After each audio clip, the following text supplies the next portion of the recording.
All right, hi community. Dr. Caldwell and I wanted to share some information on how to avoid needing to go to the emergency room and or have a hospital visit.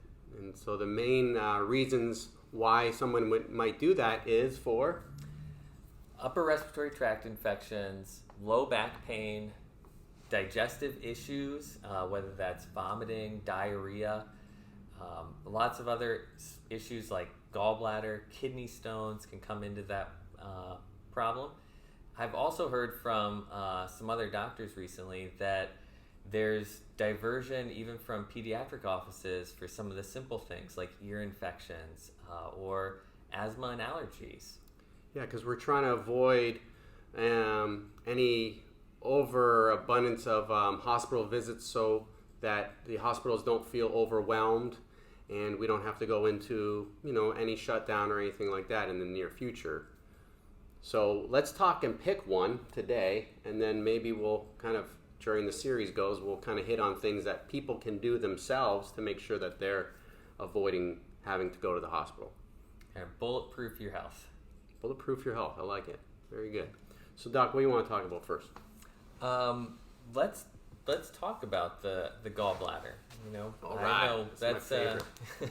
We have a lot of people who get them removed, or they end up in the ER because they have some intense attack of pain in the gut, and it gets diagnosed as related to the gallbladder. So tell us a little bit about what's going on and what we can do to prevent that from being an issue. Perfect.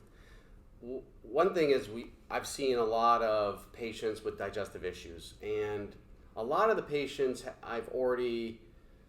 unfortunately, they've already had the gallbladder out. So once that happens, we can't really do anything to return the organ back, but we can mitigate some of the adverse effects of not having a gallbladder. But I think the most important reason that we talk about is why did the person need the gallbladder out in the first place? And we want to prevent that need. So the gallbladder produces and is a storage site of bile.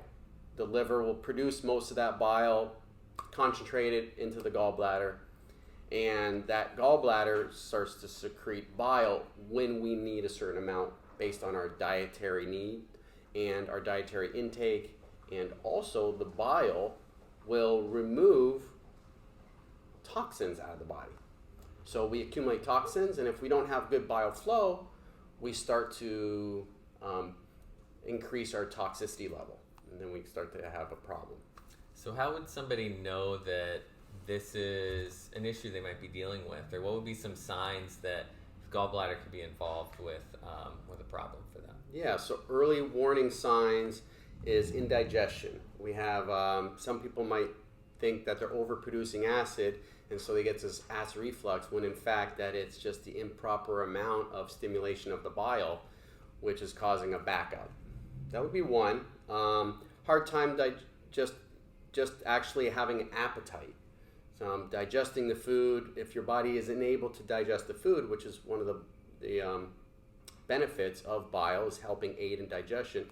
If you're not able to do the digestion properly, you're not going to have an appetite as well, which is why I get a lot of people with pancreatic enzymes. When we support that, or bile flow, the patient's now appetite returns to normal. And are there any other physical signs that you might see in your day-to-day practice?